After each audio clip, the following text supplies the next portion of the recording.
Chris, I brought you some. Sorry. Amen. In a little bit.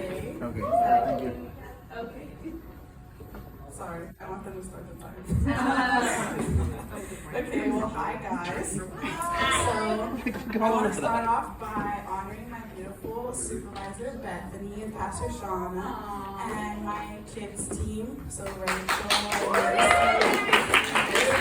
they're all amazing. I love them, and I'm so fortunate to have them. So, I really started off this week kind of asking God, like, what He wanted me to share with you guys, and just really asked Him to reveal to me something that I could share with you, but also that you guys could relate to and that would help you in this season. So something I got, or a word that I got that God gave me, was the word discipline. And I know that kind of like, a lot of times that word has like a negative connotation to it, or like, oh, like we're gonna get in trouble. But I kind of thought about it in like kind of a different way, where like it's discipline within ourselves. So I don't know if that makes sense, but that's kind of what I got. So it's kind of like, how are you guys staying disciplined and consistent in the time that we've been given? And are we letting the days just pass us by, or are we like taking advantage of every minute that we get?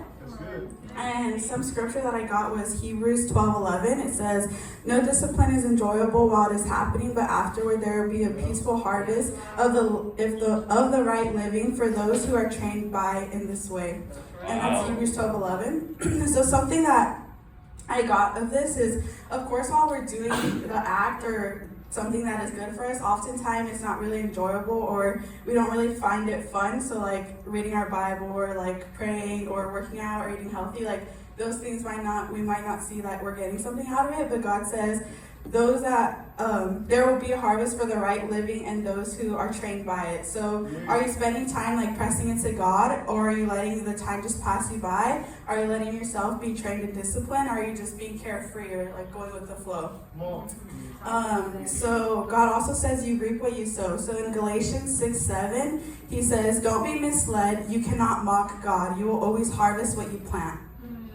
So we hear the scripture a lot, I think, and oftentimes, like when I think about it, I think like, oh, if I just plant it, then I'll reap whatever I get from it. But that's kind of not how it works. Like if you think of a plant, I was talking to Mercy yesterday, and we were talking about how she just planted trees in her yard, but you can't really grow a plant if you don't maintain it, if you're not stewarding it well. So are you watering it? Are you speaking life into your situations? Are you being disciplined in your word? So you can't really grow or get better if you're not stewarding what you have. So some tips and steps that have really been helping me is wake up with a goal. So don't just wake up and think to yourself like, oh, we'll just see what happens today. Like, no, set a goal for yourself, and like so that you can be able to conquer that, and it can help you have a prosperous day, you know? Yeah. And then also make a checklist. I think we hear a lot like write it down, but it's really important that we're writing it down, because then like you'll just be more productive and more accountable. Because honestly, like for me, it's super satisfying just to cross out what I've done, because it just helps us to be like have a better day. Because if you're writing everything down and you're like keeping yourself like accountable and going back to it, then even if it's not something big, you're still being able to go back and check, and it just helps you. And then last thing I want to say, like, you have to want it. So if you don't want to improve, if you don't want to make yourself better, then no one's going to make you, and then you're not going to do it, and you're not going to be consistent.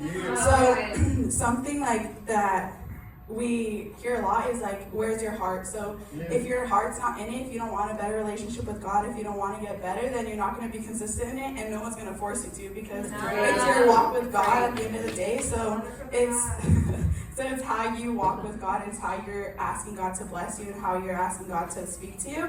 So if you feel like your heart's not in it, then I challenge you to really pray about it and ask God to really touch your heart and soften your heart.